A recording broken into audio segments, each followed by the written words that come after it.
میں حرم میں تھا، میں پچھلے سال عمرے پہ گیا نا، شیخ معیقلی کی تلاوت بڑی خوبصورت تلاوت کرتے ہیں وہ امام حرم میں، بڑا پیارا قرآن پڑھتے ہیں.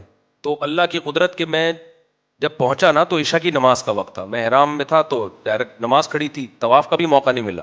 اب حرم کا منظر ہو اور ابھی ابھی آپ پہنچے ہو، تو امام حرم عشاء میں یہی آیت تلاوت کر رہے تھے. اور کمال کی بات ہے اس جگہ کھڑے ہو کر تلاوت کر رہے ہیں جہاں یہ نازل ہوئی ہے آیت، مکی آیت ہے اور وہی نازل ہوئی ہے مکہ میں. وہ تلاوت کر رہے تھے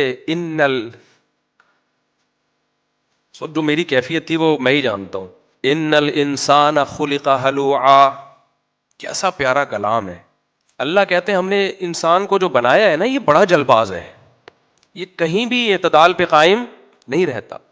اذا مسہ الشر جزوعا، جب اسے مصیبت پہنچتی ہے بے صبری میں چیخو پکار شروع کر دیتا ہے. ہائے ہائے، جیسے کوئی خدا ہے ہی نہیں جو اس سے مصیبت کو دور کر سکتا ہے. جیسے یہ مصیبت آزمائش نہیں ہے بلکہ عذاب بن کے آئی ہے. جیسے پہلی دفعہ اسی کو مصیبت ملی ہے، اس سے پہلے تو آج تک کسی پر کوئی مصیبت آئی نہیں. یہ پڑھی لکھی قوموں میں ہمیں دیکھنے کو مل رہا ہے، فوراً ڈپریشن میں جاتے ہیں. میتوں میں دیکھو نا، ایسے ایسے اچھل اچھل کے ہاں ہو کر رہے ہوتے ہیں. وَإِذَا مَسَّهُ الْخَيْرُ مَنُوعًا، فرمایا جب خوشی پہنچتی ہے کنجوس بن جاتا ہے، اپنی خوشیوں میں دوسروں کو شریک نہیں کرتا. پیسہ آ گیا نا، اس فکر میں لگتا ہے کسی کو پتہ نہ چلے، ایسا نہ ہو مجھ سے چندہ مانگ لے، ایسا نہ ہو کوئی بیوہ آ جائے بہن کہ سنا ہے آج تمہاری تنخواہ ڈبل ہو گئی ہے تو میرے بچے کیا ہیں، بھوکے ہیں.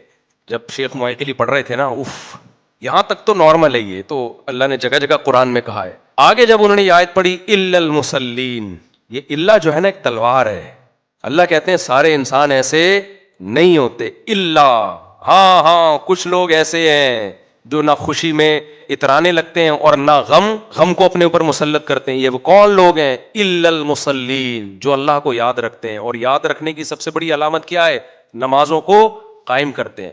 الذین هم علی صلواتہم یحافظون، عام نمازی نہیں، اپنے نمازوں کی حفاظت. نماز ایک سائن ہے، نماز اصل میں یہ بتانے کے لیے کہ اللہ ان کی زندگی میں ان ہے.